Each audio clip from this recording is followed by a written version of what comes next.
ನಿಖಿಲ ಗುಣನಿಕಾಯಂ ನಿತ್ಯ ನಿರ್ಧೂತಹೇಯಂ ಶುಭತಮಮತಿಮೇಯಂ ಶುದ್ಧ ಸೌಖ್ಯಾಪ್ಯುಪಾಯಂ ಸಕಲ ನಿಗಮಗೇಯಂ ಸರ್ವಶಬ್ದಾಭಿಧೇಯಂ ನವಜಲಧರಕಾಯಂ ನೌಮಿ ಲಕ್ಷ್ಮೀ ಸಹಾಯಂ ವಿಘ್ನೌಘವಾರಣಂ ಸತ್ಯಾಶೇಷ ವಿಶ್ವಸ್ಯ ಕಾರಣಂ ಕರುಣಾ ಸಿಂಧುಮಾನಂದ ತೀರ್ಥ ಬಂಧುಂ ಹರಿಂ ಭಜೆ ಅಭ್ರಮಂ ಭಂಗರಹಿತಂ ಅಜಡಂ ವಿಮಲಂ ಸದಾ ಆನಂದ ತೀರ್ಥಮತುಳಂ ಭಜೆ ತಾಪತ್ರಯಾಪಹಂ ಭವತಿ ಯದನುಭಾವಾದೇಡಮೂಕೋऽಪಿ ವಾಗ್ಮೀ ಜಡಮತಿರಪಿ ಜಂತುರ್ಜಾಯತೆ ಪ್ರಾಜ್ಞಮೌಲಿಃ ಸಕಲವಚನಚೇತೋ ದೇವತಾ ಭಾರತೀ ಸಾ ಮಮ ವಚಸಿ ನಿಧತ್ತಾಂ ಸನ್ನಿಧಿಂ ಮಾನಸೇ ಚ ಆಪಾದಮೌಳಿಪರ್ಯಂತಂ ಗುರುಣಾಮಾಕೃತಿಂ ಸ್ಮರೇತ್ ತೇನ ವಿಘ್ನಾಃ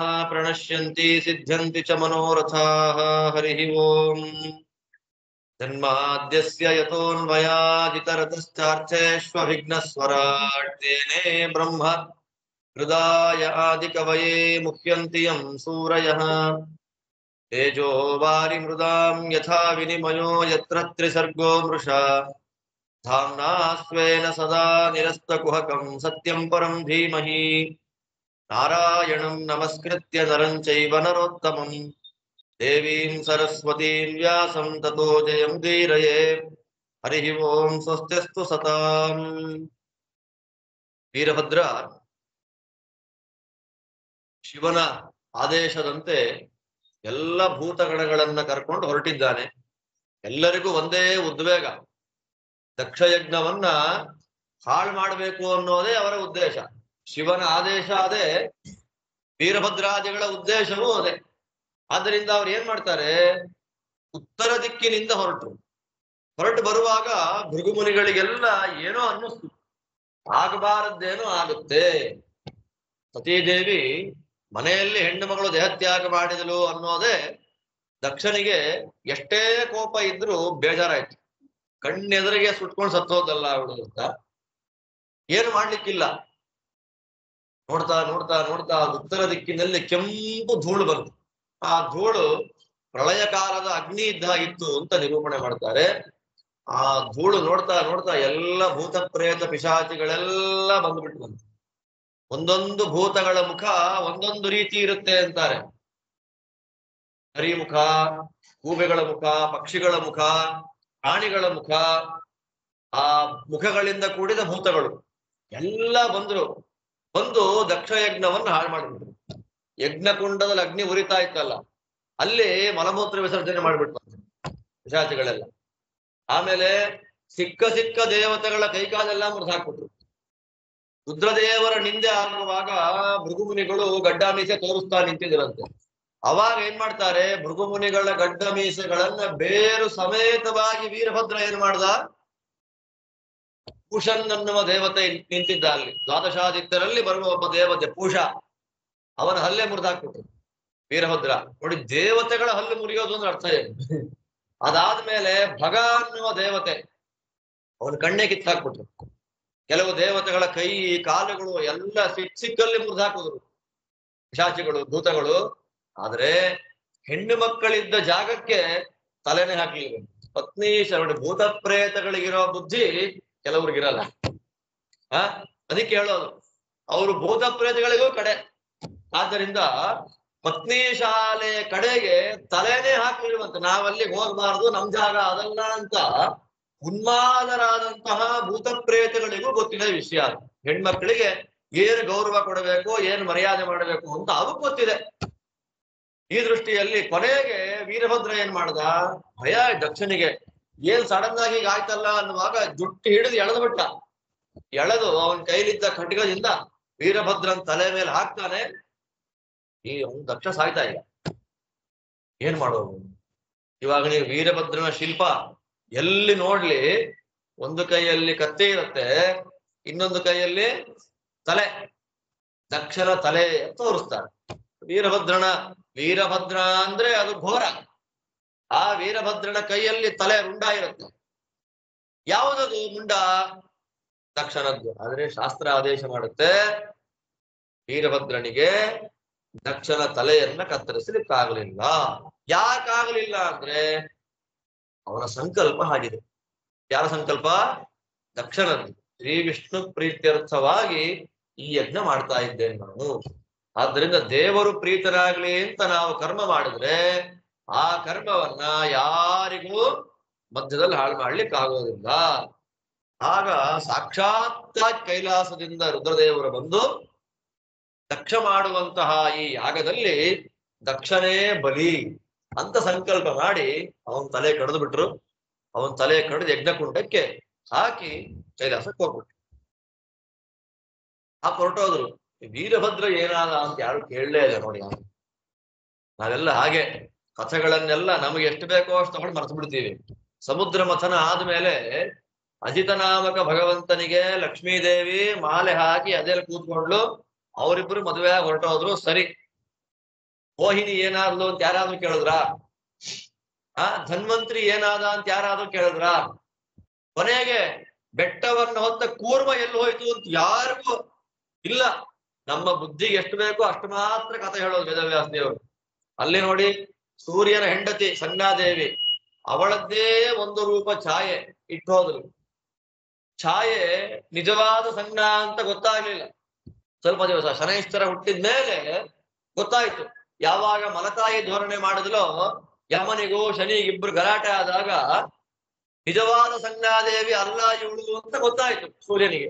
ಸಂಜ್ಞೆ ಎಲ್ಲಿ ಅಂತಂದ್ರೆ ಸಂಜ್ಞೆ ಹುಡುಕ್ದ, ಸಂಜ್ಞೆ ಸೂರ್ಯ ಒಂದಾದ್ರು, ಛಾಯೆ ಎಲ್ಲಿ ಹೋದ್ಲು? ಅರ್ಥ ಏನು? ಛಾಯೆ ಬೇರೆ ಅಲ್ಲ, ಸಂಜ್ಞೆ ಬೇರೆ ಅಲ್ಲ. ಹಾಗೆ ಇಲ್ಲು ರುದ್ರ ಬೇರೆ ಅಲ್ಲ, ವೀರಭದ್ರ ಬೇರೆ ಅಲ್ಲ. ಅದಕ್ಕೆ ಆಯ್ತು ನೋಡಿ. ಈಶ್ವರನ ದೇವಸ್ಥಾನಕ್ಕೆ ನಾವು ಹೋದ್ರೆ ಚಂಡಿಕೇಶನಿಗೆ ದೇವಾಲಯ ಇರುತ್ತೆ, ವೀರಭದ್ರನಿಗೆ ಪ್ರತ್ಯೇಕವಾದ ದೇವಾಲಯ ಇದೆಯಾ? ವೀರಭದ್ರನೇ ಪ್ರಧಾನ ದೇವತೆಯಾದಂತಹ ದೇವಸ್ಥಾನಗಳಲ್ಲಿ ಶಿವಲಿಂಗ ಪ್ರತ್ಯೇಕವಾಗಿರಲ್ಲ. ಅಲ್ಲಿ ಚಂಡಿಕೇಶ ಇರ್ತಾನೆ. ಶಿವಲಿಂಗ ಇರುವಂತಹ ದೇವಸ್ಥಾನದಲ್ಲಿ ವೀರಭದ್ರ ಇರಲ್ಲ, ವೀರಭದ್ರ ಇರೋ ದೇವಸ್ಥಾನದಲ್ಲಿ ಯಾಕಿರಲ್ಲ ಅಂತ ನಾವು ಆಲೋಚನೆ ಮಾಡೇ ಇಲ್ಲ. ನಮಗೆಲ್ಲ ಏನು ಒಂದು ಕೆಲವೆಲ್ಲ ವೀರಭದ್ರನ್ ದೇವಸ್ಥಾನ ಅಂತಂದ್ರೆ ಅದು ವೀರಗಾಸೆ ಕುಣಿತ, ನಮಗ್ ಸಂಬಂಧ ಇಲ್ಲ ಅನ್ಕೊಂಡು ನಾವು ದೂರ ಆಗ್ಬಿಡ್ತೇವೆ. ಶ್ರೀಮದಾಚಾರ್ಯ ಹೇಳುವಂತಹ ತತ್ವ ರುದ್ರದೇವರದ್ದೇ ಒಂದು ರೂಪ ಯಾವುದು? ಆದ್ದರಿಂದ ರುದ್ರದೇವರ ನಾವು ತಿಳ್ಕೊಳ್ಬೇಕಾದ ವಿಷಯ, ರುದ್ರದೇವರ ಹೆಂಡತಿಯಾಗಿ ಬರೋಳು ಯಾರು? ಪಾರ್ವತಿ. ಅದೇ ವೀರಭದ್ರನ ಹೆಂಡತಿ ರೂಪ ಯಾವುದು ಪಾರ್ವತಿದು? ಭದ್ರಕಾಳಿ. ಭದ್ರಕಾಳಿ ರೂಪದಿಂದ ಯಾರಿದ್ದಾರೆ? ಪಾರ್ವತಿ ದೇವಿ ವೀರಭದ್ರನ ಜೊತೆಯಲ್ಲಿ ನಿಂತಿದ್ದಾಳೆ. ಆದ್ದರಿಂದ ವೀರಭದ್ರ ಇಬ್ರು ಒಂದೇ. ಇಷ್ಟಾದ ಮೇಲೆ ಮುಂದೇನಾಗಿದೆ? ದೇವತೆಗಳೆಲ್ಲ ಕೈಕಾಲು ಮುರ್ಕೊಂಡ್ರು.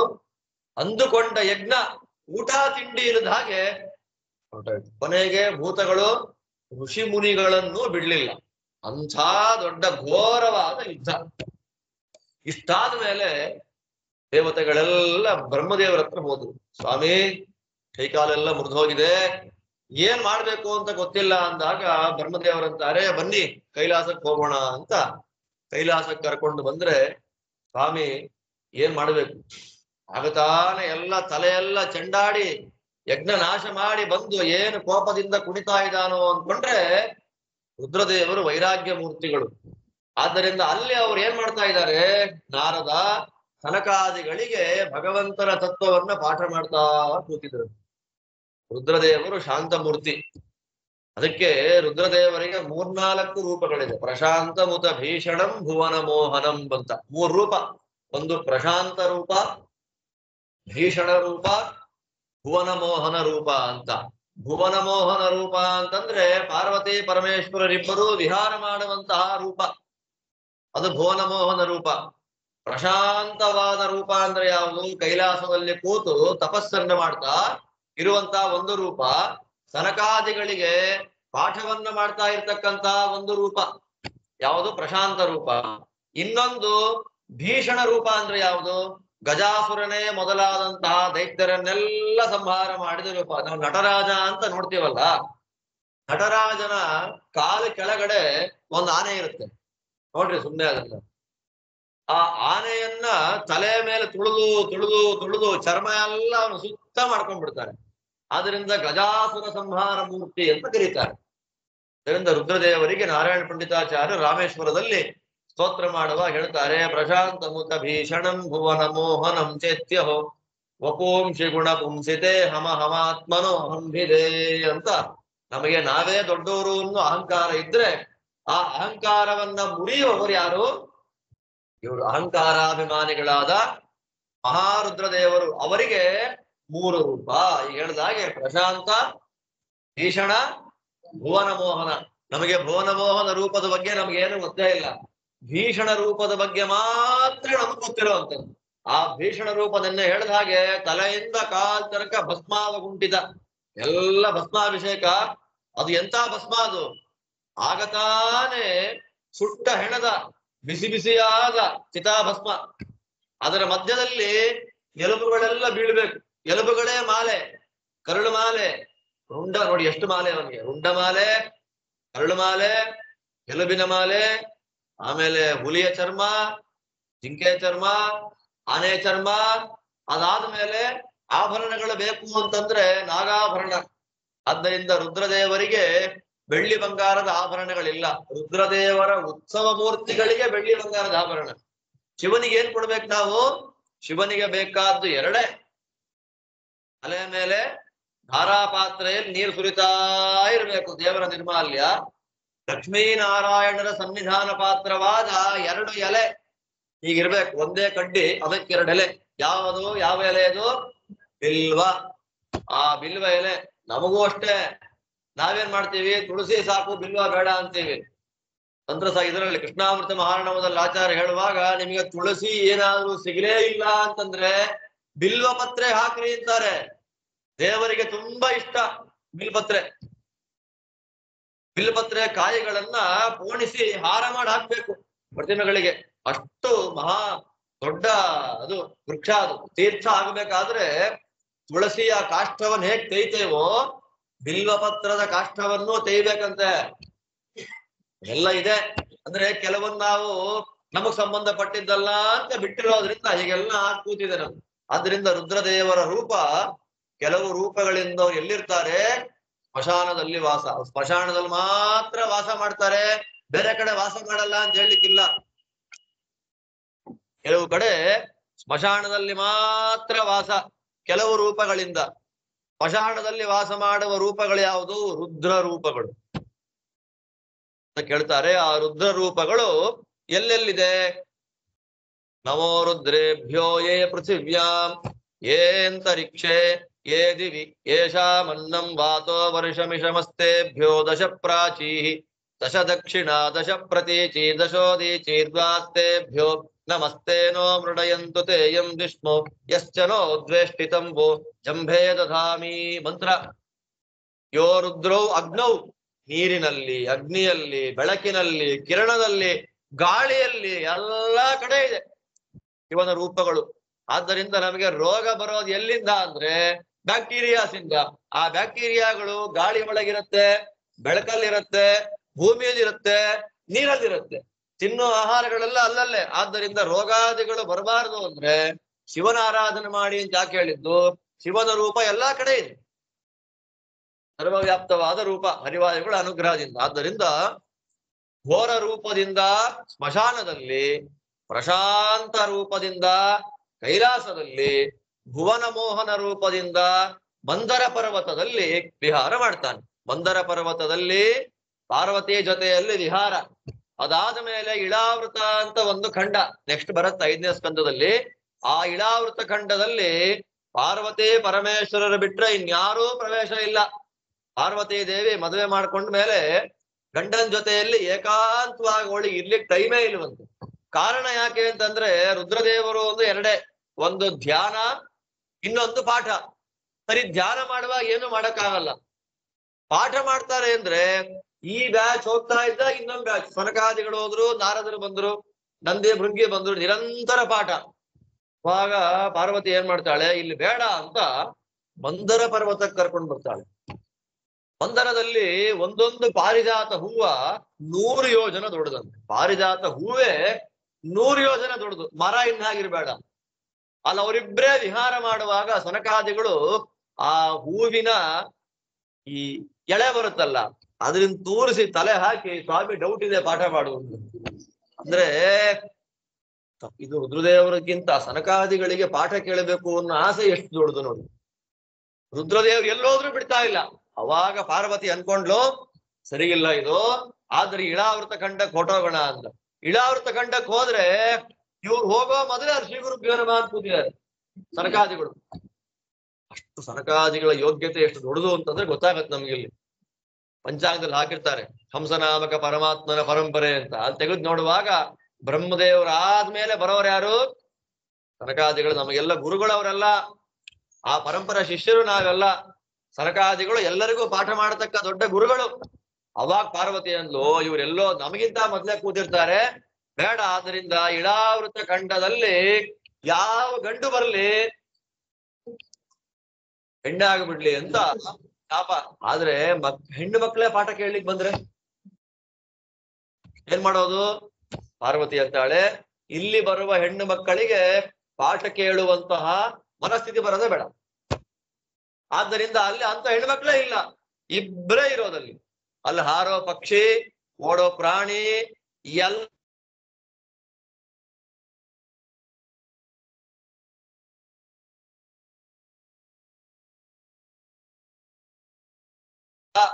ನಮ್ಮಿಬ್ಬರಿಗೆ ಏಕಾಂತ. ಅಂದ್ರೆ ಅವರಿಬ್ಬರು ಯಾವಾಗ್ಲೂ ಒಟ್ಟಿಗೆ ಅಂಟುಕೊಂಡೇ ಇರ್ತಾರೆ ಹೇಳೋದಷ್ಟೇ.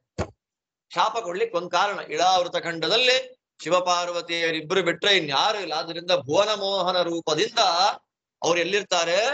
ಇಳಾವೃತ ಖಂಡ, ಇನ್ನೊಂದು ಮಂದರ ಪರ್ವತ. ಆ ಎರಡು ಕಡೆಗಳಲ್ಲಿ ಭುವನ ಮೋಹನ ರೂಪದಿಂದ, ರೌದ್ರ ರೂಪದಿಂದ ಸ್ಮಶಾನದಲ್ಲಿ, ಪ್ರಶಾಂತ ರೂಪದಿಂದ ಕೈಲಾಸದಲ್ಲಿ, ಹೀಗೆ ಮೂರು ಕಡೆಯಲ್ಲಿ ಅವರು ಸನ್ನಿಹಿತರಾಗಿರ್ತಾರೆ ಮಹಾನುಭಾವರು.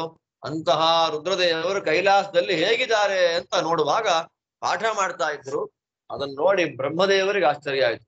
ಈಗ ತಾನೇ ಘೋರವಾದ ರೂಪ ದರ್ಶನ ಮಾಡಿಸಿ ನೆಕ್ಸ್ಟ್ ಸೆಕೆಂಡ್ ಅಲ್ಲೇ ಅದೆಂಗೆ ಪ್ರಶಾಂತವಾಗಿ ಪಾಠ ಮಾಡ್ತಾ ಕೂತಿದ್ದಾನೆ. ಮನಸ್ಥಿತಿ ಎಷ್ಟು ದೊಡ್ಡದಾಗಿದೆ ಅಂತ ಇದರಿಂದ ಏನ್ ಗೊತ್ತಾಗತ್ತೆ ಅಂತಂದ್ರೆ, ಪ್ರತಿಯೊಬ್ಬರಿಗೂ ಮನಸ್ಸಿನಲ್ಲಿ ಉದ್ವೇಗ ತುಂಬಾ ಇರುತ್ತೆ. ಆ ಉದ್ವೇಗವನ್ನ, ಎಮೋಷನ್ಗಳನ್ನ ಹೊರಗಡೆ ತೋರಿಸ್ದೆ ಆದಷ್ಟು ಅದನ್ನ ನಮ್ಮ ಉದ್ವೇಗವನ್ನ ಬೇರೆಯವ್ರ ಮೇಲೆ ಹೇರ್ಲಿಕ್ಕೆ ಹೋಗಬಾರ್ದು. ರುದ್ರದೇವರು ಮಾಡೋ ಪಾಠ. ಅವ್ರ ಉದ್ವೇಗ ಇದೆ ಅಂತಲ್ಲ, ನಮ್ಮೊಳಗಿರೋ ಉದ್ವೇಗ ನೋವನ್ನ ನಿಂಬೆ ತೋರಿಸಿದ್ರೆ ಏನು, ಅದು ಹಿಂದೆ ಮುಂದೆ ಗೊತ್ತಿಲ್ಲ, ಕೋಪ ಮಾಡ್ಕೊಂಡ್ರು ಅಂತ ಮಾತ್ರ ಗೊತ್ತಿರತ್ತೆ. ಯಾಕೆ? ಆದ್ರಿಂದ ಬೇಡ. ಶಿವನ ಆರಾಧನೆ ಮಾಡಿದ್ರೆ ಎಮೋಷನ್ಗಳನ್ನ ಕಂಟ್ರೋಲ್ ಮಾಡ್ಕೊಳ್ಳುವಂತಹ ಭಾಗ್ಯವನ್ನು ಕೊಡ್ತಾರೆ. ಆದ್ರಿಂದ ಎಮೋಷನ್ ಕಂಟ್ರೋಲ್ ಆಗೋದು ಯಾವಾಗ ಅಂದಾಗ ವೈರಾಗ್ಯ. ಈ ಗಲಾಟೆ ಶಾಶ್ವತ ಅಲ್ಲ, ಈ ದುಃಖ ಶಾಶ್ವತ ಅಲ್ಲ, ಕೊನೆಗೆ ನಾವೇ ಶಾಶ್ವತ ಅಲ್ಲ ಅನ್ನುವ ಜ್ಞಾನ ವೈರಾಗ್ಯದಿಂದ ಬಂದಾಗ ಗಲಾಟೆಗೆ ಅವಕಾಶವೇ ಇಲ್ಲ.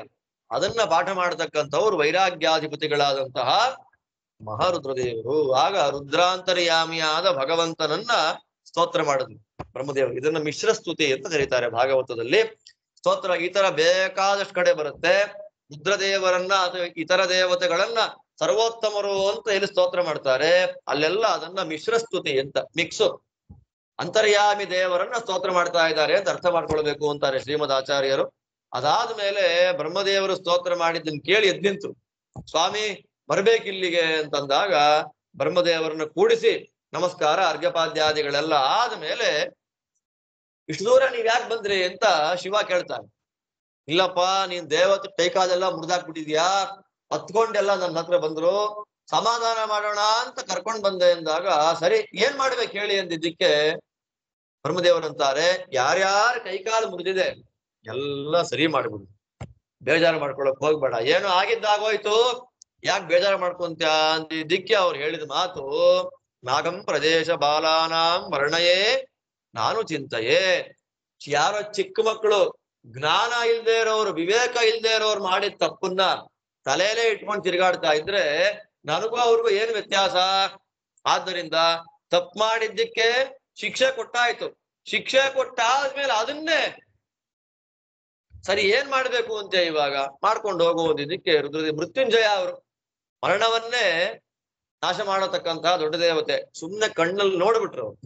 ನೋಡ್ತಾ ಇದ್ದ ಹಾಗೆ ಯಾವ್ಯಾವ ದೇವತೆಗಳ ಕೈಕಾಲೆಲ್ಲ ಮುರಿದೋಗಿತ್ತು ಎಲ್ಲ ಸರಿ ಆಯ್ತು.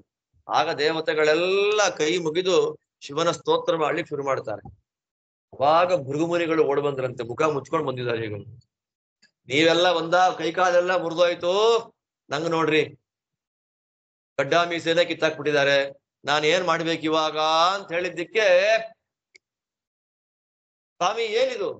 ಇಲ್ಲ, ನಗುತ್ತಾ ಇದ್ದೆ, ಸಮಸ್ಯೆ ಆಯ್ತು, ವೀರಭದ್ರ ಬಂದು ಬೇರೆ ಸಮೇತವಾಗಿ ಕಿತ್ತಾಕಿದ್ದಾನೆ, ಮತ್ತೆಂದು ಬರದೇ ಇರೋ ತರ ಕಿತ್ಬಿಟ್ಟಿದ್ದಾನೆ ಗಡ್ಡ ಮೀಸೆ. ಮುನಿಗಳಿಗೆ ಲಕ್ಷಣ, ಋಷಿ ಮುನಿಗಳ ಲಕ್ಷಣ ಏನು? ಜಟಾಮಂಡಲ, ಮಶ್ರುಮಂಡಲ, ಮೀಸೆ, ಗಡ್ಡ, ಜಟೆ ಋಷಿ ಮುನಿಗಳಿಗೆ ಅದು ಭೂಷಣ. ಆದ್ರಿಂದ ಯಾರ ಮುನಿಗಳು ಬಂದ್ಬಿಟ್ಟು ಸ್ವಾಮಿಗಳು ಕ್ರಾಪ್ ಮಾಡ್ಕೊಂಡ್ ಬಂದ್ಬಿಟ್ರೆ, ನಾಳೆ ಊರಿಗೆ ಸವಳ ಬಂದಿದ್ದಾರೆ, ಒಳ್ಳೆ ಫುಲ್ ಸ್ಪೈಕ್ ಮಾಡ್ಕೊಂಡ್ ಬಂದಿದ್ದಾರೆ, ಲಕ್ಷಣ ಅಲ್ಲ ಅದು. ಒಬ್ಬೊಬ್ಬರಿಗೆ ಒಂದೊಂದು ಲಕ್ಷಣ. ಯತಿಗಳಿಗೆ ಹೀಗೆ ಮುಂಡನ, ಯತಿಗಳಿಗೆ ಲಕ್ಷಣ. ಋಷಿ ಮುನಿಗಳಿಗೆ ಗಡ್ಡ ಮೀಸೆ ಲಕ್ಷಣ. ನೋಡಿ, ದೇವತೆಗಳಿಗೆ ಮೀಸೆ ಬಗ್ಗೆ ಮಾತಾಡೋಣ ಎಲ್ಲಿದೆ? ರುದ್ರದೇವರ ಬಗ್ಗೆ ಮಾತ್ರ ಅವರಿಗೆ ಮೀಸೆ ಇದೆ ಅಂತ ಹೇಳ್ತಾರೆ, ಶ್ಮಶ್ರು ಮಂಡಲ. ದೇವರ ಬಗ್ಗೆ ಮಾತ್ರ ಯಾವ ದೇವಸ್ಥಾನದಲ್ಲಿ, ಯಾವ ದೇವರ ಮುಖದಲ್ಲಿ ಕೃಷ್ಣ ದೇವರ ಗಡ್ಡ ಮೀಸೆ ಇದೆ ಅಂತ ನಮ್ ಕಲ್ಪನೆ ಮಾಡ್ಕೊಳಕ್ಕೆ ನಮ್ಗಾಗಲ್ಲ. ರಾಮದೇವರು ಗಡ್ಡ ಬಿಟ್ಟಿದ್ರು, ಗಡ್ಡ ಮೀಸೆ ಇತ್ತವರಿಗೆ. ಕಲ್ಪನೆ ಮಾಡುವಾಗ, ಪ್ರತಿಮಾ ನಿರ್ಮಾಣ ಮಾಡುವಾಗ ಅದರಿಂದ ನಾನು ಏನ್ ಮಾಡ್ಲಿ ಅಂತ ಪ್ರಾರ್ಥನೆ ಮಾಡಿದ್ದಕ್ಕೆ ಶಿವ ಅಂತಾನೆ, ಇದು ಸ್ವೋತ್ತಮ ದ್ರೋಹ, ಕೆಲವು ವಿಚಾರದಲ್ಲಿ ಅಪರಿಹಾರ್ಯ, ಆದ್ದರಿಂದ ನಿಮಗೆ ಮೇಕೆಯ ಆ ಹೋತದ ಆ ಗಡ್ಡವನ್ನ ಸೇರಿಸ್ತೇವೆ ಅಂತ ಅದನ್ನು ಸೇರಿಸಿದ್ದಾರೆ. ಅದಾದ್ಮೇಲೆ ಭಗ ಎನ್ನುವ ದೇವತೆಯ ಕಣ್ಣನ್ನ ಕಿತ್ತಿದ್ದಾರೆ. ಅದಕ್ಕೆ ಏನ್ ಮಾಡ್ಬೇಕು ಅಂದಿದ್ದಕ್ಕೆ, ಶಿವನಿಂದೆ ಆಗ್ಬೇಕಾದ್ರೆ ಕಣ್ಣಗಲ ಮಾಡ್ಕೊಂಡಿದ್ದೆ, ಆದ್ದರಿಂದ ಕಣ್ಣಿಲ್ಲ, ಕಣ್ಣು ಬರಲ್ಲ ಅಂದ್ರು. ಅದಾದ್ಮೇಲೆ ಪೂಷನ್ ಅನ್ನುವ ದೇವತೆ, ಅವನ್ ಹಲ್ಲು ಹೊರಟೋಗಿದೆ, ಅವನ್ ಏನ್ ಮಾಡ್ಬೇಕು ಅಂದಿದ್ದಕ್ಕೆ, ಇಲ್ಲ ನೀ ಇನ್ಮೇಲಿಂದ ಗಟ್ಟಿ ಪದಾರ್ಥ ಬೇಡ, ಹಿಟ್ಟನ್ನ ತಿನ್ನು. ಅದಕ್ಕೆ ಉಪಕರ್ಮಾದಿಗಳಾಗುವಾಗ ಅಕ್ಕಿ ಹಿಟ್ಟಿಗೆ ಮೊಸರು ಹಾಕಿ ಮೆತ್ತಗ್ ಮಾಡಿ, ಅದು ಹಲ್ಲಿಗೆ ತಾಕತೆ, ನಾಲ್ಗೆಗೂ ತಾಗದೆ ನೇರ ಗಂಟಲ್ಲಿ ಹೋಗಿ ನುಗ್ಬಿಡ್ಬೇಕು. ಆ ರೀತಿ ವ್ಯವಸ್ಥೆಯನ್ನ ಯಾರಿಗೆ ಮಾಡ್ಕೊಟ್ಟಿದ್ದಾರೆ? ಪೂಷನ್ ಎನ್ನುವ ದೇವತೆಗೆ ಮಾಡಿಕೊಟ್ರು. ಕೊನೆಗೆ ರುದ್ರದೇವರಿಗೆ ಯಜ್ಞದಲ್ಲಿ ಭಾಗವೇ ಇಲ್ಲ ಅಂತ ಮಾಡಿದ್ರಲ್ಲ, ದಕ್ಷ ಶಾಪ ಕೊಟ್ಟಿದ್ನಲ್ಲ, ಅದಕ್ಕೆ ಏನ್ ಮಾಡ್ಬೇಕು ಅಂದಿದ್ದಕ್ಕೆ ಎಲ್ಲ ಸೇರಿ ಪ್ಲಾನ್ ಮಾಡಿ ಹೇಳ್ತಾರೆ, ಯಜ್ಞದಲ್ಲಿ ಏನೇನು ಪದಾರ್ಥ ಮಿಕ್ಕಿದೆ ಅದೆಲ್ಲ ಶಿವನಿಗೆ ಸಂಬಂಧಪಟ್ಟಿದೆ. ಯಜ್ಞದಲ್ಲಿ ಉಳಿದ ಎಲ್ಲ ಪದಾರ್ಥಗಳು ಸಂಬಂಧಪಟ್ಟಿದ್ ಯಾರಿಗೆ? ಶಿವನ್. ಆದ್ದರಿಂದ ಇವತ್ತಿಗೆ ಅವಶಿಷ್ಟಾಜ್ಯ ಹೋಮ ಅಂತ ಕರೀತಾರೆ. ಏನೇ ಪದಾರ್ಥ ಹೋಮದಲ್ಲಿ ಮಿಕ್ಕಲಿ ಅದನ್ನ ಪಶುಪತಯೇ ರುದ್ರಾಯ ಸ್ವಾಹ ಅಂತ ಶಿವದೇವರಿಗೆ ಅದನ್ನು ಹಾಕೊಡುವಂತ ಸಂಪ್ರದಾಯ ಪದ್ಧತಿ ಮಾಡಿಬಿಟ್ರೆ ಅವತ್ತಿಂದ. ಈ ದೃಷ್ಟಿಯಲ್ಲಿ ದಕ್ಷ ಬಂದ, ಆಡಿನ ತಲೆ ಇಟ್ಕೊಂಡು ಬಂದ, ಸ್ತೋತ್ರ ಮಾಡ್ದ. ಸ್ವಾಮಿ, ಒಳ್ಳೆ ತಲೆ ಕೊಟ್ಟಿದ್ದಾಗ ಸ್ತೋತ್ರ ಮಾಡೋ ಬುದ್ಧಿ ಬರ್ಲಿಲ್ಲ, ಯಾವುದೋ ಪ್ರಾಣಿ ತಲೆಯ ಬುದ್ಧಿ ಕೊಟ್ಟೆ, ಮನುಷ್ಯನ ತಲೆಯಲ್ಲಿ ಹಾಳಾದ ಬುದ್ಧಿಯನ್ನ ಸರಿ ಮಾಡದೆ ಉದ್ಧಾರ ಮಾಡಬೇಕು ಅಂತ ಆಗ ಶಿವನ ಸ್ತೋತ್ರ ಮಾಡಿದ ಮೇಲೆ ದೇವರು ಬಂದ, ನಾರಾಯಣ. ಆಗ ನಾರಾಯಣನನ್ನ ವಿಶೇಷ ಕ್ರಮದಲ್ಲಿ ಸ್ತೋತ್ರಾದಿಗಳನ್ನೆಲ್ಲ ಮಾಡ್ತಾರೆ. ಆ ಸ್ತೋತ್ರ ಎಲ್ಲ ಮಾಡಿದ ಮೇಲೆ ಭಗವಂತ ಆದೇಶ ಮಾಡದ, ತ್ರಯಾಣಾಂ ಏಕಭಾವಾನಾಂ ಯೋನ ಪಶ್ಯತಿ ವೈವಿಧಾ.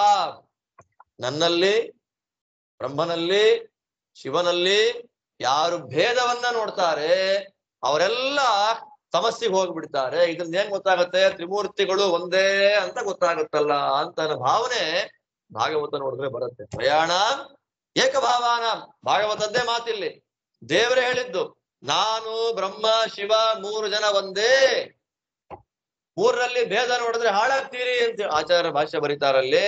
3 ಜನ ಅಂತಂದ್ರೆ ಬ್ರಹ್ಮನಲ್ಲಿ ಬ್ರಹ್ಮರೂಪದಿಂದ ದೇವರಿದ್ದಾನೆ, ಶಿವನಲ್ಲಿ ಶಿವರೂಪದಿಂದ ಇದ್ದಾನೆ, ಅಂದ್ರೆ ಅಂತರ್ಯಾಮಿ ರೂಪದಿಂದ ಐಕ್ಯ, ಜೀವರೂಪದಿಂದ ಭೇದ.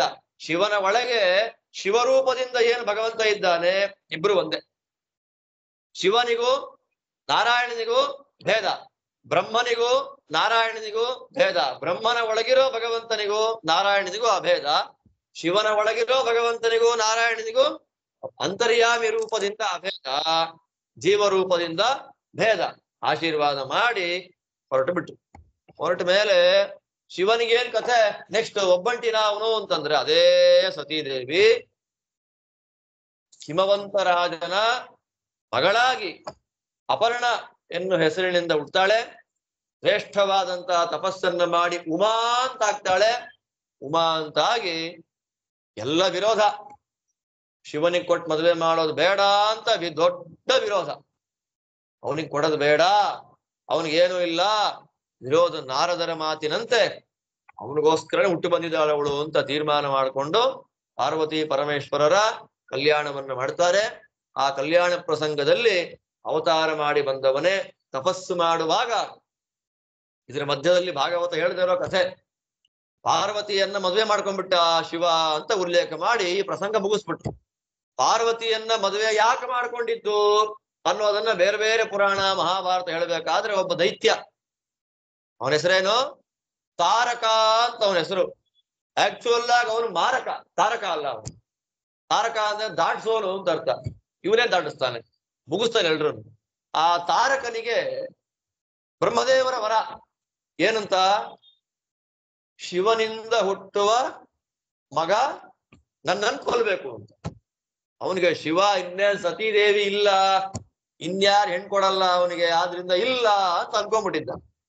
ಆಗ ದೇವತೆಗಳೆಲ್ಲ ಆಲೋಚನೆ ಮಾಡಿ ಪ್ಲಾನ್ ಮಾಡಿ ಏನಾದ್ರೂ ಮಾಡಿ ಶಿವನಿಗೆ ಮದುವೆ ಮಾಡ್ಬೇಕಲ್ಲ ಅಂತ ತಪಸ್ ಮಾಡ್ತಾ ಕೂತ್ಕೊಂಡ್ಬಿಟ್ಟಿದ್ದ. ದೇವತೆಗಳಿಗೆಲ್ಲ ಅನುಗ್ರಹ ಮಾಡಿ ತಪಸ್ ಮಾಡ್ತಾ ಕೂತವನೇ ಏನಾಗಿದೆ ಇಲ್ಲಿ? ಬ್ರಹ್ಮದೇವರನ್ನ ಕೇಳ್ತಾರೆ, ಶಿವ ತಪಸ್ ಮಾಡ್ತಾ ಕೂತು ಬಿಟ್ಟಿದ್ದಾನೆ, ನಾವ್ ಏನ್ ಮಾಡ್ಬೇಕು ಇವಾಗ ಅಂತಂದ್ರೆ, ಮನ್ಮಥನ್ನ ಕರ್ಕೊಂಡು ಹೋಗಿ ಶಿವನನ್ನ ಎಬ್ಸೋ ಟ್ರೈ ಮಾಡಿ. ಸರಿ, ಮನ್ಮಥನಿಗೆ 5 ಬಾಣಗಳು. ಬಾಣ ಚುಚ್ಚೋ ಬಾಣ ಅಲ್ಲ, ಮನಸ್ಸನ್ನ ಹಾಳು ಮಾಡೋ ಬಾಣ. ಅರವಿಂದ ಅಶೋಕ ಚೂತ ನವಮಲ್ಲಿಕ. ಅರವಿಂದ ಅಶೋಕಂಚ ಚೂತಂಚ ನವಮಲ್ಲಿಕ ನೀಲೋತ್ಫಲಂಚ ಪಂಚೈತೆ ಪಂಚಬಾಣಸ್ಯ ಸಾಯಕಾಹ. ಮನ್ಮಥನಿಗೆ 5 ಬಾಣಗಳು. ಯಾವುದು? ಅರವಿಂದ, ಅಶೋಕ, ಚೂತ, ನವಮಲ್ಲಿಕ, ನೀಲೋತ್ಪಲ ಅಂತ 5 ಬಾಣಗಳು.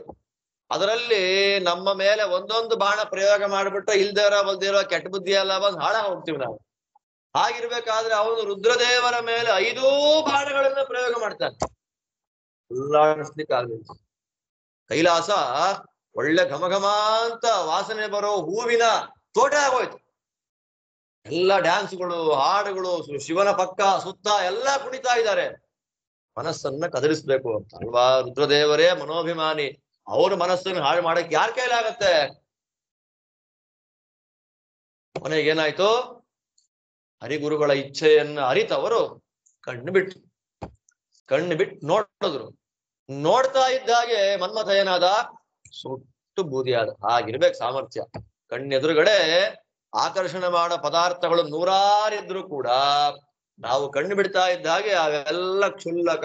ಯಾಕೆ ಶಾಸ್ತ್ರ ಆದೇಶ ಮಾಡುತ್ತೆ, ಆ ಪದಾರ್ಥಕ್ಕಿಂತ ದೊಡ್ಡ ಪದಾರ್ಥದ ಮೇಲೆ ನಮ್ಗೆ ಆಸೆ ಬಂದ್ಬಿಟ್ರೆ ಇದೆಲ್ಲ ಏನೂ ಇಲ್ಲ. ಶಿವ ಮಾಡತಕ್ಕಂತ ಪಾಠ. ದೇವರು ಧರ್ಮ ಅನ್ನೋದ್ರ ಬಗ್ಗೆ ಆಸೆ ಬಂದ್ರೆ ಕ್ಷುಲ್ಲಕವಾದ ವಿಷಯಗಳ ಬಗ್ಗೆ ಮನುಷ್ಯರಿಗೆ ಆಸಕ್ತಿನೇ ಇಲ್ಲ. ಅದರಂತೆ ಸುಟ್ಟ ಮೇಲೆ ಅದೇ ಮನ್ಮಥನೇ ಪಾರ್ವತಿ ಪರಮೇಶ್ವರರಿಂದ ಏನಾಗಿ ಬಂದ? ಸುಬ್ರಹ್ಮಣ್ಯನಾಗಿ ಅವತಾರ ಮಾಡಿ ಬರ್ತಾನೆ. ಆದ್ದರಿಂದ ಅವನಿಗೆ ಬೇಕಾದಷ್ಟು ಹೆಸರು. ಇವರಿಬ್ಬರು ಕೈಲಾಸದ ಉಪವನದಲ್ಲಿ ಹೋಗಿ ಸೇರ್ಕೊಂಡ್ಬಿಟ್ರು. ತಾರಕನ ಉಪಟಳ ದಿನೇ ಜಾಸ್ತಿ ಆಗ್ತಾ ಇದೆ. 10,000 ವರ್ಷ ನಿಷೇಕ ಪ್ರಸ್ಥ ಮುಹೂರ್ತ ಕೋಣೆಯಲ್ಲಿ ಕೂತಿದ್ದಾರೆ ಶಿವಪಾರ್ವತಿಯರಿಬ್ರು. ಇದೇನಪ್ಪ ಇದು, ಹೊರಗೆ ಬರ್ತಾ ಇಲ್ಲ, ಏನ್ ಮಾಡ್ಬೇಕು ಅಂತ. ಅವಾಗ ಯಾರನ್ನ ಕಳಿಸೋದು? ವಿಘ್ನ ಕೊಡಬೇಕು ಅಂತ ಅಗ್ನಿ ಕಳಿಸೋದು. ಅಗ್ನಿಯನ್ನ ನೋಡ್ತಾ ಇದ್ದಾಗೆ ಪಾರ್ವತಿ ದೇವಿ ನಾಚಿಕೆ ಶಿವನಿಗೆ ಹೇಳ್ತಾಳೆ. ಆಗ ಶಿವನ ವೀರ್ಯ ಅಗ್ನಿ ಕೈಗೆ ಬಿತ್ತು. ಅಗ್ನಿ ಮೊದಲೇ ಬಿಸಿ, ಶಿವನ ವೀರ್ಯ ಇನ್ನೂ ಬಿಸಿ. ಅದನ್ನ ತಗೊಂಡ್ ನೇರ ಗಂಗೆ ಹಾಕ್ಬಿಟ್ಟ. ಗಂಗೆ ನೀರು ಬಿಸಿ ಶಾಂತ ಆಗಬೇಕು, ಗಂಗೆ ತಡ್ಕೊಳ್ಳಿಕ್ಕೆ ಆಗಿಲ್ಲ. ಅಲ್ಲೇ ಶರಸ್ತಂಭ. ಸ್ತಂಭ ಅಂದ್ರೆ ಕಟ್, ಶರ ಅಂದ್ರೆ ಹುಲ್ಲಿನ ಬವಣೆ ಕಟ್ಟಿತ್ತಲ್ಲಿ, ಅದ್ರ ಮೇಲೆ ಹಾಕ್ಬಿಟ್ಲು. ಅದ್ರ ಮೇಲೆ ಹಾಕ್ತಾ ಇದ್ದ ಹಾಗೆ ಆ ವೀರ್ಯ 6 ಭಾಗ ಆಯ್ತು. 6 ಭಾಗ ಆದಾಗ 6 ತಲೆಗಳಿಂದ ಕೂಡಿದ ಒಂದು ಮಗು ಅದು ಹುಟ್ಟಿತು. ಆಗ 6 ಜನ ಕೃತ್ತಿಕಾ ನಕ್ಷತ್ರದ ಅಭಿಮಾನಿ ದೇವತೆಗಳು ಹಾಲು ಕುಡಿಸ್ಲಿಕ್ಕಾಗಿ ಬಂದ್ರು. ಅದಾದ ಮೇಲೆ ಆ ಮಗುನ ಪಾರ್ವತಿ ನಂದು ಅಂತ ತಗೊಂಡು ಹೋದ್ನು. ಆದ್ದರಿಂದ ಅವನಿಗೆ ಏನ್ ಹೆಸರು? ಆಗ್ನೇಯ ಅಂತ ಹೆಸರು. ಅಗ್ನಿಯ ಕೈಗೆ ಬಂದದ್ರಿಂದ ಆಗ್ನೇಯ, ಗಂಗೆಯಲ್ಲಿ ಬಂದದ್ರಿಂದ ಗಾಂಗೇಯ, ಶರಸ್ತಂಭದ ಮೇಲೆ ಬಿದ್ದಿದ್ರಿಂದ ಶರವಣ ಭವ, ಅದಾದ್ಮೇಲೆ ಷಣ್ಮಾತೃಕೇಯರು ಹಾಲು ಕುಡಿಸಿದ್ದಕ್ಕೆ ಕಾರ್ತಿಕೇಯ, 6 ತಲೆಗಳಿಂದ ಕೂಡಿದ್ದಾನೆ ಷಣ್ಮುಖ. ರುದ್ರದೇವರ ವೀರ್ಯ ಸ್ಕಂದವಾಗಿ ಬಂತು ಸ್ಕಂದ. ವಿಶೇಷವಾಗಿ ಎಲ್ಲರ ಮೇಲೆ ಅಭಿಮಾನ ಇಟ್ಟು ಪ್ರೀತಿ ಮಾಡ್ತಾನೆ ಸುಬ್ರಹ್ಮಣ್ಯ. ಅವನ ಹೆಸರೇನು? ಅವನ ನಿಜವಾದ ಹೆಸರೇನು? ಅವನಿಗೆ ಇಟ್ಟ ಹೆಸರೇನು? ಬ್ರಹ್ಮಚಾರಿ ಕುಮಾರ. ಅವನ ಹೆಸರೇನು? ಹಂಗಿರ್ಬೇಕಂತೆ ಸುಬ್ರಹ್ಮಣ್ಯ ಮಾಡೋ ಪಾಠ. ನಾವ್ ಯಾವ್ದಕ್ಕೂ ಅಂಟ್ಕೊಳ್ಳದೆ ಇರ್ಬೇಕು ಅಂತ. ಹೆಸರಿಂದ, ಸಂಪತ್ತಿನಿಂದ, ಕೀರ್ತಿಯಿಂದ ಯಾವ್ದು ಕಂಡು ನೀನಾಗಿರು. ನನಗೆ ನಾನು ಮಾಡೋ ಕರ್ಮಕ್ಕೆ 4 ಹೆಸರು ಕೊಡ್ಬೇಕು ಜನ. ನಾನು ಅಂದ್ರೆ 16 ಕಲೆಗಳು, 16 ಕಲೆಗಳನ್ನು ದಾಟಿದಾಗ ಮಾತ್ರ ಮೋಕ್ಷ. ಆ 16 ಕಲೆಗಳಲ್ಲಿ ಒಂದು ಕಲೆ ಯಾವುದು? ನಾಮ. ಆ ನಾಮ ಅನ್ನೋ ಕಲೆ ನಾವು ದಾಟಿಬಿಟ್ವಿ ಅಂತಂದ್ರೆ ಮಿಕ್ಕಿದ್ದೆಲ್ಲ ಗೆದ್ದಾಗ ಈಸಿಯಾಗಿ.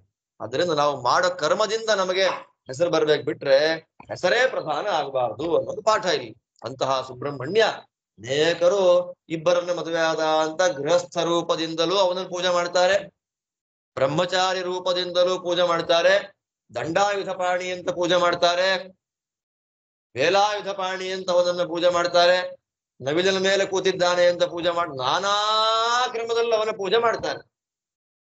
ಅವನ ಪೂಜೆ ಮಾಡುವಂತಹ ಕ್ರಮ ಮಹಾಭಾರತದ ವನಪರ್ವಾದಿಗಳಲ್ಲಿ ಅತ್ಯಂತ ವಿಸ್ತಾರವಾಗಿ ತಿಳಿಸ್ಕೊಡ್ತಾರೆ ವೇದವ್ಯಾಸ ದೇವರು. ರುದ್ರ ಶಿವನಿಗೆ ಹೇಗೆ ಭೂತಗಣಗಳಿದೆಯೋ ಹಾಗೆ ಸ್ಕಂದನಿಗೆ ಸಂಬಂಧಪಟ್ಟ ಗಣಗಳು ಬೇಕಾದಷ್ಟಿವೆ. ಅದನ್ನೆಲ್ಲ ಸ್ತೋತ್ರ ಮಾಡಿ ಪೂಜೆ ಮಾಡಬೇಕಂತೆ. ಹಾಗೆ ಪೂಜೆ ಮಾಡಿದಾಗ ಸ್ಕಂದ ಪ್ರೀತಿ ಆಗುತ್ತೆ ಅಂತ ತಿಳಿಸಿಕೊಡ್ತಾ ಇದ್ದಾರೆ. ಈ ದೃಷ್ಟಿಯಲ್ಲಿ ಆ ಸತೀದೇವಿ ಇನ್ನೊಂದು ರೂಪದಿಂದ ಪಾರ್ವತಿಯಾಗಿ ಸ್ಕಂದ ಮಾತಾ ಆಗಿದ್ದಾಳೆ ಎನ್ನುವಂತಹ ಉಲ್ಲೇಖವನ್ನ ಕೊಟ್ಟು ದಕ್ಷಯಜ್ಞ ಪ್ರಸಂಗವನ್ನು ಮುಗಿಸ್ತಾರೆ. ಆ ದಕ್ಷ ಏನಾದ ಅಂತಂದ್ರೆ ಮರಗಳ ಮಗಳು ಮಾರಿಷ. ಆ ಮಾರಿಷಯ ಗರ್ಭದಲ್ಲಿ 10 ಜನ ಪ್ರಚೇತಸರ ಮಗನಾಗಿ ಇನ್ನೊಂದ್ಸಲ ದಕ್ಷನಾಗಿ ಹುಟ್ಟು ಬಂದ. ಅಂದ್ರೆ ದೊಡ್ಡ ಸ್ಥಾನದಲ್ಲಿದ್ದವನು ರುದ್ರದೇವರ ದ್ರೋಹವನ್ನ ಮಾಡಿ ಇನ್ನೊಂದು ರೂಪದಿಂದ ಹುಟ್ಟಿ ಬಂದು ಅಲ್ಲೇನು ಮಾಡ್ದ? ನಾರದರಿಗೆ ಶಾಪ ಕೊಟ್ಟ. ಅದು ಇನ್ನು ಮುಂದಿನ ಸ್ಕಂದಗಳಲ್ಲಿ ಉಲ್ಲೇಖ ಬರುತ್ತೆ. ನಾರದರಿಗೆ ತ್ರಿಲೋಕ ಸಂಚಾರಿ ಆಗುವಂತ ಶಾಪ ಕೊಟ್ಟಿದ್ಯಾರು? ದಕ್ಷನೇ. ಅದರಿಂದ ಏನ್ ತೊಂದರೆ ಆಗ್ಲಿಲ್ಲ. ದಕ್ಷ 10ನೇ ಕಕ್ಷೆ, ನಾರದ 14ನೇ ಕಕ್ಷೆ ಆದ್ರಿಂದ ಚಿಕ್ಕೋನಿಗೆ ಶಾಪ ಕೊಟ್ಟಿದ್ದಕ್ಕೆ ಏನ್ ಸಮಸ್ಯೆ ಆಗಲಿಲ್ಲ. ಈ ದೃಷ್ಟಿಯಲ್ಲಿ ಸೋತ್ತಮ ದ್ರೋಹವನ್ನ ಯಾವ ಕಾಲಕ್ಕೂ ನಾವು ಮಾಡ್ಲಿಕ್ಕೆ ಹೋಗಬಾರ್ದು ಅನ್ನೋ ಪಾಠ ದಕ್ಷಯಜ್ಞ ಪ್ರಸಂಗದಲ್ಲಿ ನಮಗೆ ಗೊತ್ತಾಗ್ತಾ ಇದೆ. ಅಲ್ಲಿಂದ ಇನ್ನು ಮುಂದಕ್ಕೆ ಅಧರ್ಮದ ವಂಶವೃಕ್ಷದ ಬಗ್ಗೆ ಮಾತಾಡ್ತಾರೆ. ಆ ಅಧರ್ಮದ ವಂಶವೃಕ್ಷದ ಬಗ್ಗೆ ಸನ್ಯಾಸಿಗಳಾದವರದನ್ನ ಪ್ರತಿನಿತ್ಯ 3 ಸಲ ಕೇಳಬೇಕು. ಅಧರ್ಮ, ಚತುರ್ಮುಖ ಬ್ರಹ್ಮದೇವರ ಎದೆಯಿಂದ ಧರ್ಮ ಹುಟ್ಟು ಬಂದ್ರೆ, ಚತುರ್ಮುಖ ಬ್ರಹ್ಮದೇವರ ಬೆನ್ನಿಂದ ಹುಟ್ಟು ಬಂದಿದ್ಯಾರು? ಅಧರ್ಮ. ಆ ಅಧರ್ಮನ ಹೆಂಡತಿ ಮೃಷಾ. ಮೃಷಾ ಅಂದ್ರೇನು? ಸುಳ್ಳು. ಮೃಷಾ ಅನ್ನೋದಕ್ಕೆ 2 ಅರ್ಥ ಇದೆ. ಮೃಷಾ ಅನ್ನೋದಕ್ಕೆ ಸುಳ್ಳು ಅಂತ ಒಂದರ್ಥ, ಮೃಷಾ ಅನ್ನೋದಕ್ಕೆ ವ್ಯರ್ಥ ಅಂತ ಒಂದರ್ಥ.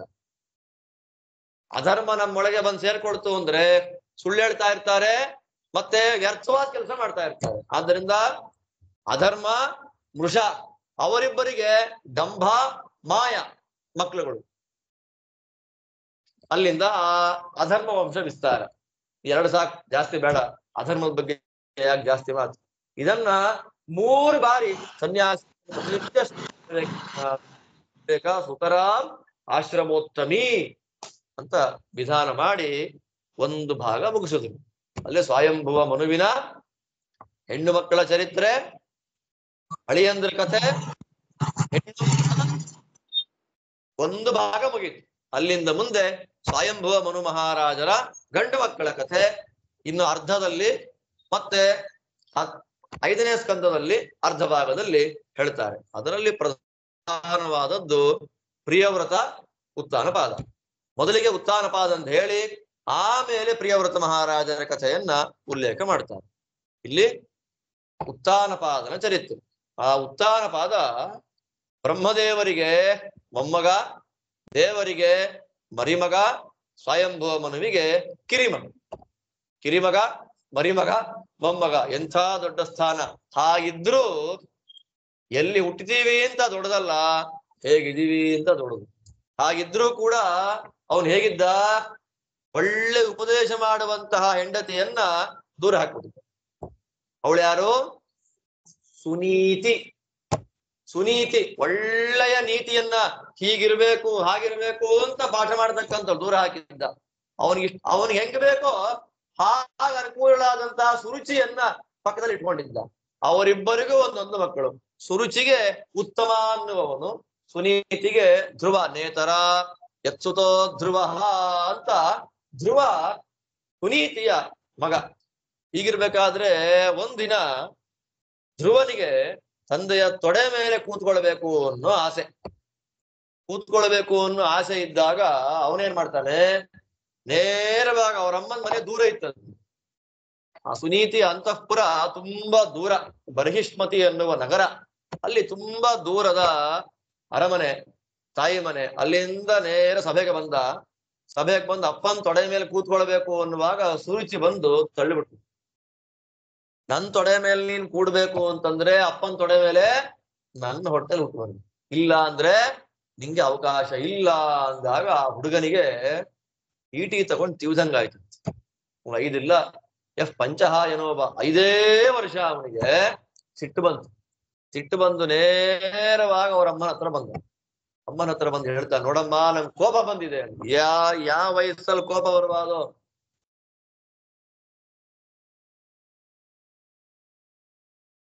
ಏನಪ್ಪಾ ಕಥೆ, ಏನಾಯ್ತು ಅಂದಿದ್ದಕ್ಕೆ ನಡೆದ ಘಟನೆ ಎಲ್ಲ ಹೇಳ್ದ. ಹಾಗಂತಾಳೆ, ಮುರಿದು ಹೋಗೋ ಕುರ್ಚಿ ಮೇಲೆ ಕೂತ್ಕೊಂಡು ಏನ್ ಮಾಡ್ತೀಯ?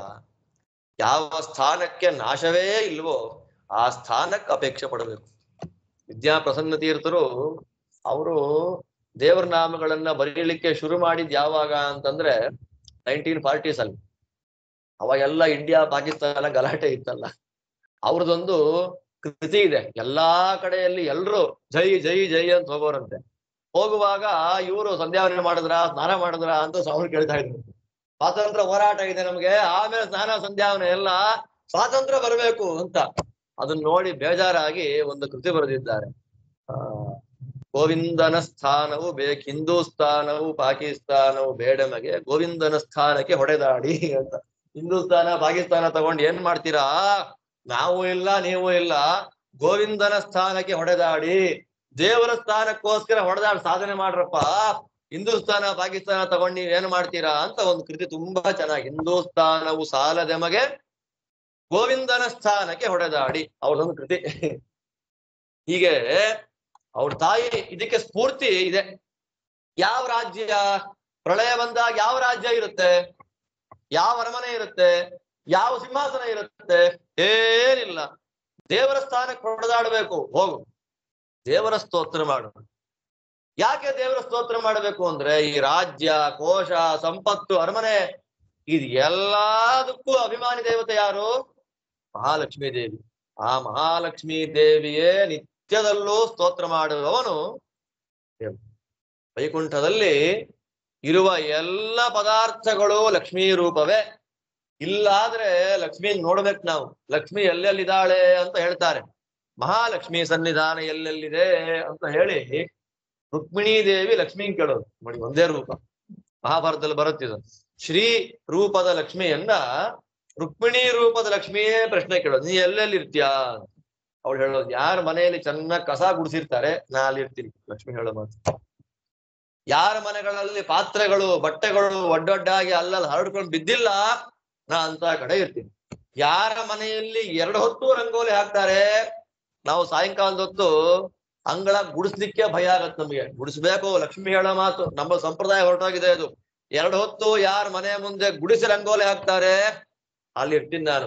ಯಾರ ಮನೆಯಲ್ಲಿ ಕಿಲುಬು ಹೋದ ಪಾತ್ರೆಗಳಲ್ಲಿ ಅಡುಗೆ ಮಾಡ್ತಿಲ್ಲ, ಅಲ್ಲಿರ್ತೀನಿ. ಆದ್ರಿಂದ ಪಾತ್ರೆಗಳಿಗೂ ಏನಿದೆ? ಆಯಸ್ಸಿದೆ. ಆದ್ದರಿಂದ ನಾನು ಮದುವೆಯಲ್ಲಿ ಕೊಟ್ಟಿದ್ದು ಅಂತ 35 ಇಸ್ವಿ ಪಾತ್ರೆ 2035 ಇಸ್ವಿ ಇಟ್ಕೊಂಡು ಕಾಫಿ ಮಾಡ್ತಾ ಕೂತ್ಕೊಂಡ್ರೆ ಏನ್ ಬೆಲೆ ಅದ? ಇಲ್ಲ, ಪಾತ್ರೆ ನಮ್ಮ ದೇಹಕ್ಕೆ ನಾವು ಹಾಕೊಳ್ಳೋ ಬಟ್ಟೆಗೆ ವ್ಯಾಲಿಡಿಟಿ ಇರ್ಬೇಕಾದ್ರೆ ಅದಕ್ಕೆಲ್ಲ ಏನು ಪಾತ್ರೆಗಳು ಕಾಲಕ್ಕೆ ಬದಲಾಗ್ತಾ ಇರ್ಬೇಕು. ಬಟ್ಟೆ ಬದಲು ಮಾಡಲ್ವಾ? ಹಾಗೆ ಪಾತ್ರೆ ಬದಲಾಗ್ತಾ ಇರುತ್ತೆ, ಬದಲು ಮಾಡ್ಬೇಕು. ಅಂತ ಕಡೆಯಲ್ಲಿ ನಾ ಇರ್ತೇನೆ. ಎಲ್ಲಿ ಶಾಸ್ತ್ರಗಳ ಅಧ್ಯಯನ ಆಗ್ತಾ ಇರುತ್ತೆ ಅಲ್ಲಿರ್ತೇನೆ, ಎಲ್ಲಿ ನಗು ಇರುತ್ತೆ ಅಲ್ಲಿರ್ತೇನೆ, ಯಾರ ಮನೆಯಲ್ಲಿ ಹೆಣ್ಮಕ್ಳು ಚೆನ್ನಾಗಿ ಅಲಂಕಾರ ಮಾಡ್ಕೊಂಡು ಓಡಾಡ್ತಾ ಇರ್ತಾರೆ ಅಲ್ಲಿರ್ತೇನೆ, ಯಾರ ಮನೆಯಲ್ಲಿ ಗಂಡಸರು ಮುಖ ಸಿಂಡ್ರಿಸ್ಕೊಂಡು ಕೂತಿರೋದಿಲ್ಲ, ಏನು ಹುಣಸೆ ಹಣ್ಣು ಮುಖದೆಲ್ಲ ಹಿಂಡು ಬಿಡುತ್ತೆ, ಅಲ್ಲಿ ಹೇಗಿಲ್ಲ ನನ್ನ ಸನ್ನಿಧಾನ ಅಲ್ಲಿರುತ್ತೆ. ಯಾರ ಮನೆಯಲ್ಲಿ ಸಾಯಂಕಾಲದ ಹೊತ್ತಿನಲ್ಲಿ ಸುಮ್ಮನೆ ಮೌನವಾಗಿರ್ತಾರೆ, ನಾನಿರಲ್ಲ ಅಲ್ಲಿ ಅಂತ ಲಕ್ಷ್ಮಿ. ಸಾಯಂಕಾಲ 10 ನಿಮಿಷ ಆದ್ರೂ ದೇವರ ಸ್ಮರಣೆ ಮಾಡಬೇಕು. ಯಾರ ಮನೆಯಲ್ಲಿ ಶಂಖ ಇರುತ್ತೆ, ಘಂಟೆ ಇರುತ್ತೆ, ಜಾಗಟ ಇರುತ್ತೆ, ಯಾರ ಮನೆಯಲ್ಲಿ ಲಾಜ ಅಂದ್ರೇನು? ಅರಳು. ನಾವ್ ಯೂಸ್ ಮಾಡದೇ ಇರ್ಲಿ, ಅರಳು ಮನೆಯಲ್ಲಿ ಇರ್ಲೇಬೇಕು. ಅರಳು ಮನೆಯಲ್ಲಿದೆ ಅಂತಂದ್ರೆ ಲಕ್ಷ್ಮೀ ಸನ್ನಿಧಾನ ಇದೆ ಅಂತ ಅರ್ಥ. ಅಲ್ಲಿ ಎಲ್ಲ ಲಕ್ಷ್ಮಿ ಹೇಳ್ತಾ ಬರುವಾಗ ಎಲ್ಲಿ ನಾರಾಯಣನ ವಿಶೇಷವಾದ ಆರಾಧನೆ ಆಗುತ್ತೆ ನಾ ಅಲ್ಲಿರ್ತೀನಿ ಅಂತ ಲಕ್ಷ್ಮಿ. ನಾವು ಲಕ್ಷ್ಮಿ ಇರೋ ಪದಾರ್ಥ ಮಾತ್ರ ನೋಡ್ತೇವೆ ಅಷ್ಟೇ. ಸಾಕ್ಷಾತ್ ಲಕ್ಷ್ಮಿಯೇ ಪದಾರ್ಥವಾದ ಜಾಗ ಯಾವುದು? ವೈಕುಂಠ. ಲಕ್ಷ್ಮೀ ರೂಪವೇ ನಾವು ಮುಟ್ಟೋದು, ನೋಡೋದು, ಕುಡಿಯೋದು ಎಲ್ಲ ಲಕ್ಷ್ಮೀ ರೂಪ. ಅಂತಹ ಲಕ್ಷ್ಮಿ ನಾರಾಯಣನನ್ನ ನಿತ್ಯದಲ್ಲಿ ಸ್ತೋತ್ರ ಮಾಡ್ತಾಳೆ. ಯೋ ಮೃಗ್ಯತೆ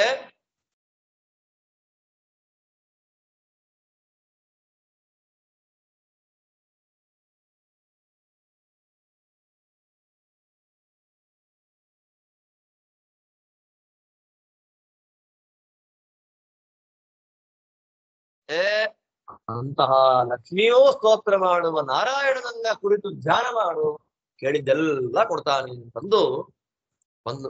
ಆದ್ದರಿಂದ ತ್ರಿವಿಕ್ರಮ ಪಂಡಿತಾಚಾರ್ಯರ ಒಂದು ಸ್ತೋತ್ರ ಇದೆ, ವಿಷ್ಣು ಸ್ತುತಿ ಅಂತ. ಅದರ ಲಕ್ಷ್ಮೀ ದೇವಿನ ಹೆಂಗೆ ನೋಡ್ಬೇಕು ಅಂತಂದ್ರೆ, ಲಕ್ಷ್ಮೀ ದೇವಿ ನಗುತ್ತಾ ಇರೋ ಮುಖ ನಾವು ಚಿಂತನೆ ಮಾಡಬಾರ್ದಂತೆ. ಲಕ್ಷ್ಮೀ ದೇವಿ ಕಣ್ಣಲ್ಲಿ ಕುತೂಹಲ ಕಾಣಬೇಕಂತೆ. ಏನಪ್ಪಾ ಹೀಗಿದೆ ಅನ್ನೋ ಲಕ್ಷ್ಮೀ ದೇವಿ ನಮ್ಗೆ ಒಳ್ಳೇದು ಮಾಡ್ಲಿ ಅಂತ. ಎಂಥ ಲಕ್ಷ್ಮಿ ಅವಳು? ಅವಳ ಕೈಯಲ್ಲಿ ಕಮಲ ಇಟ್ಕೊಂಡು ದೇವರ ಪಾದ ಕಮಲಗಳಲ್ಲಿ ಉಗುರಲ್ಲಿ ಗುಣ ಇದೆಯಲ್ಲ ಅದನ್ನ ಚಿಂತನೆ ಮಾಡ್ತಾ ಇದ್ದಾಳೆ. ಒಂದು ಗುಣ ಕಾಣಿಸ್ತು, ಒಂದು ಕಮಲ ಹಾಕಿದ್ಲು. ಇನ್ನೊಂದು ಗುಣ ಕಾಣಿಸ್ತು, ಇನ್ನೊಂದು ಕಮಲ ಹಾಕಿದ್ಲು. ಗುಣ ಕಾಣಿಸ್ತಾಲೇ ಇತ್ತು, ಕಮಲ ಹಾಕ್ತಾಲೇ ಇದ್ಲು. ಕೊನೆಗೆ ಅವಳ ದೇಹವನ್ನೇ ಕಮಲವನ್ನಾಗಿ ಮಾಡಿಕೊಂಡು ನಾರಾಯಣನಿಗೆ ಕಮಲೆ ಅರ್ಪಣೆ ಮಾಡ್ಕೊಂಡು, ದೇವರ ಗುಣಗಳನ್ನ ಎಣಿಸಿ ಎಣಿಸಿ ಎಣಿಸಿ ಸಾಕಾಗಿ ಎಣಿಸ್ಲಿಕ್ಕಾಗಲೇ ಇಲ್ಲ. ಆಗ್ಲಿಲ್ಲ, ನನ್ ಕೈಲಿ ಆಗಲ್ಲ ಅಂತ ಬಿಡ್ಲಿಲ್ಲ, ಇವತ್ತಿಗೂ ಎಣಿಸ್ತಾನೆ ಇದ್ದಾಳೆ. ಅಂತ ಲಕ್ಷ್ಮಿ ನಮ್ಮನ್ನ ಕಾಪಾಡ್ಲಿ ಅಂತ ಪಂಡಿತಾಚಾರ್ಯರು ವಿಷ್ಣು ಸ್ತುತಿಯಲ್ಲಿ ಪ್ರಾರ್ಥನೆ ಮಾಡ್ತಾರೆ. ಅಂತ ಲಕ್ಷ್ಮಿಯನ್ನ ನೀನು ನಾರಾಯಣನ ಧ್ಯಾನ ಮಾಡು ಅಂತ ಹೇಳಿದ್ದಕ್ಕೆ ಮನೆ ಬಿಟ್ಟು ಹೊರಗೆ ಬಂದ. ತಪಸ್ ಮಾಡಿ ಹೋಗು ಅಂತ ತಾತ್ಪರ್ಯ. ಮನೆಯಿಂದ ಹೊರಗೆ ಬಂದ್ರೆ ಎಲ್ಲೋ ಹೋಗ್ಬೇಕು. ರಾಜನ ಮಗ, ರಾಜನಿಗೆ ಇಷ್ಟ ಇರ್ಲಿ ಬಿಡ್ಲಿ, ರಾಜನ ಮಗ ಅಲ್ವಾ, ಏನ್ ಮಾಡ್ಬೇಕು ಇವಾಗ ಅಂತ ನೋಡಿದ್ರೆ ಹೊರಗಡೆ ಬಂದ, ದಾರಿ ಗೊತ್ತಿಲ್ಲ, ಎಲ್ಲಿ ಹೋಗ್ಬೇಕು ಅನ್ನೋ ದಾರಿ ಗೊತ್ತಿಲ್ಲ. ಇದು ವಿಷ್ಣು ಪುರಾಣದಲ್ಲಿ ಈ ಕಥೆಗಳು ಬರುತ್ತೆ, ಭಾಗವತದಲ್ಲಿ ಬರಲ್ಲ.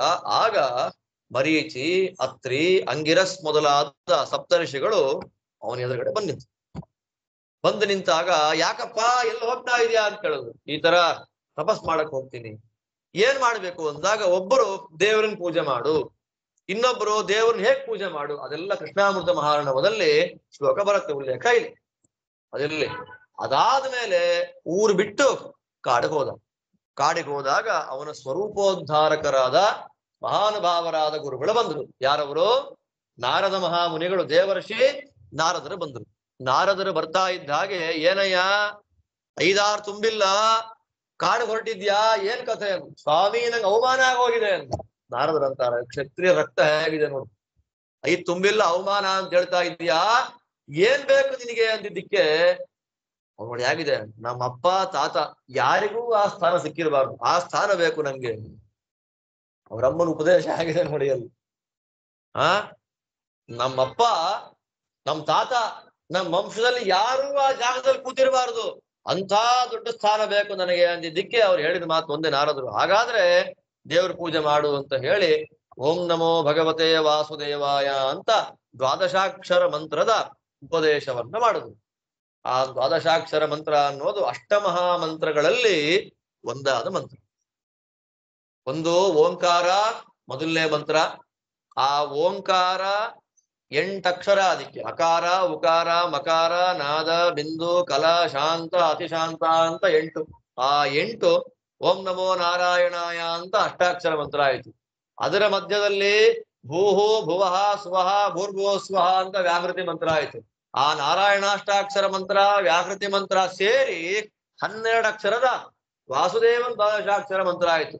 ಆ ಓಂಕಾರದ 8 ಅಕ್ಷರಗಳಲ್ಲಿರುವ ವಿಭಾಗ 51 ಅಕ್ಷರವಾಗಿ ಅಜಾದಿ 51 ರೂಪಗಳಾಗೋಯ್ತು. ಹಾಗಿದೆ ನೋಡಿ. ಅದಾದ್ಮೇಲೆ ಮತ್ತೆ ಆ ವಾಸುದೇವ ದ್ವಾದಶಾಕ್ಷರ ಮಂತ್ರ 12 24 ಅಕ್ಷರ ಮಾಡಿದ್ರೆ ಗಾಯತ್ರಿ ಆಯ್ತು. ಅದಾದ್ಮೇಲೆ ಪುರುಷ ಸೂಕ್ತ ಆಯ್ತು. ಅದಾದ್ಮೇಲೆ ವಿಷ್ಣು ಮಂತ್ರ ಆಯ್ತು. ಅಂದ್ರೆ ವಾಸುದೇವ ದ್ವಾದಶಾಕ್ಷರ ಮಂತ್ರಕ್ಕಿರುವಷ್ಟು ಬೆಲೆ ಇನ್ಯಾವುದಕ್ಕೂ ಇಲ್ಲ. ತುಂಬಾ ದೊಡ್ಡ ಮಂತ್ರ ದ್ವಾದಶಾಕ್ಷರ ಮಂತ್ರ, ಮಹಾಮಂತ್ರ ಅದು. ಅದನ್ನ ಕರೆಕ್ಟಾಗಿ 6 ತಿಂಗಳು ಜಪ ಮಾಡಿಬಿಟ್ರೆ ಅಪರೋಕ್ಷ ಜ್ಞಾನ ಬರುತ್ತೆ ಅಂತ ಹೇಳ್ತಾರೆ. ಕರೆಕ್ಟಾಗಿ ಮಾಡಬೇಕಷ್ಟೆ. ಆ ಮಂತ್ರೋಪದೇಶವನ್ನ ಮಾಡಿ ಎಲ್ಲಿ ದೇವರು ಉಪದೇಶ ಮಾಡಿದ್ರೆ ಬರ್ತಾನೆ ಅನ್ನೋ ಜಾಗ ತೋರಿಸಿದ್ರು. ಮಧುವನ ಅಂತ ಒಂದು ಪ್ರದೇಶ, ಯಮುನಾ ತೀರ ಮಧುವನ. ಅಲ್ಲಿ ಹೋಗಪ್ಪ, ದೇವರಿಗೆ ತುಂಬಾ ಇಷ್ಟ, ದೇವರು ಬರ್ತಾನೆ ಅಲ್ಲಿ ಅಂತ ಹೇಳಿ ನಾರದರು ಕಳಿಸ್ಕೊಟ್ಟು ಹೊರಟೋದು.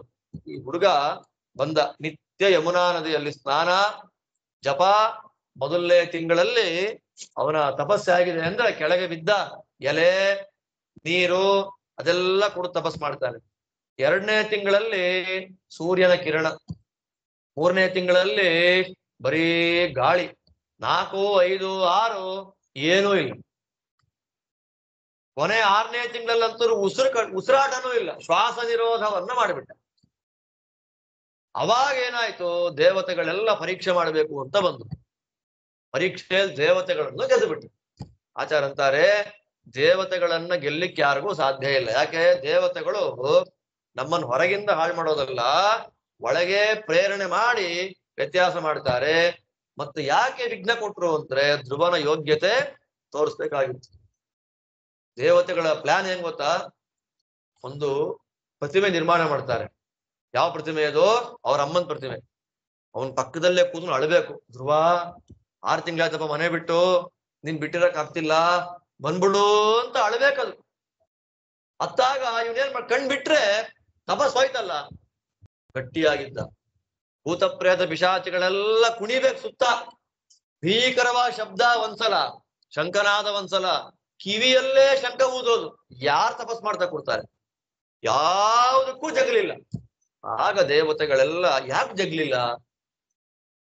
ಇಷ್ಟೆಲ್ಲಾ ತಪಸ್ ಮಾಡಿದ್ರಲ್ಲ, ಯಾಕೆ ಜಗ್ಲಿಲ್ಲ ಧ್ರುವ ಅಂದ್ರೆ ಆಚಾರ್ಯರು ಒಳ್ಳೆ ಸುಂದರವಾಗಿ ಹೇಳ್ತಾರೆ. ಅವನು ದೇವತೆಗಳ ಅಂತರ್ಯಾಮಿಯಾಗಿ ದೇವರನ್ನ ಚಿಂತನೆ ಮಾಡ್ತಾ ಇದ್ದ.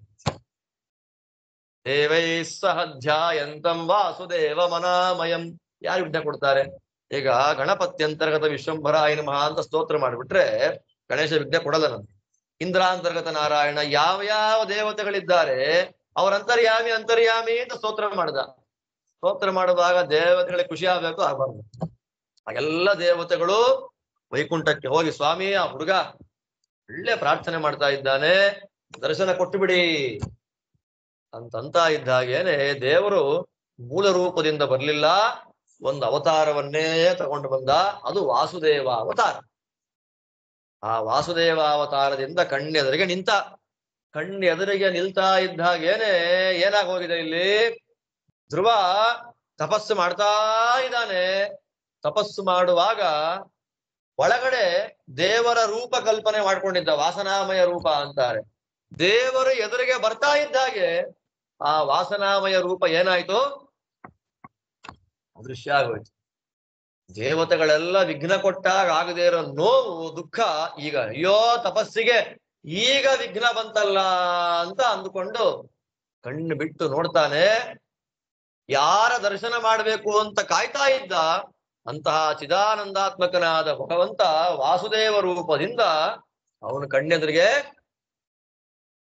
ಈಗ ದೇವರ ಆಟ ಏನು ಅಂತ ಗೊತ್ತಾಯ್ತು. ಕಣ್ಣೆದುರಿಗೆ ದೇವರು ಬಂದ, ಹೇಗೆ ಸ್ತೋತ್ರ ಮಾಡಬೇಕು ಅಂತ 6 ತಿಂಗಳಿಂದ ಅಭ್ಯಾಸ ಮಾಡ್ಕೊಂಡಿದ್ದ. ಬಾಯಲ್ಲಿ ಮರಿಲಿಲ್ಲ, ಬಾಯಲ್ಲಿ ಬರ್ತಾ ಇಲ್ಲ.